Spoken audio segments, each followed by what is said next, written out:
Well, new this morning, John Nolen Drive is back open after a motorcycle crash closed both lanes last night near Lakeside Street and Doyle Street.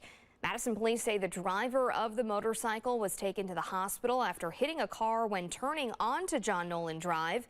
The motorcyclist is now recovering and no one in the car was hurt. The motorcycle driver was given citations for a red light violation and unreasonable speed.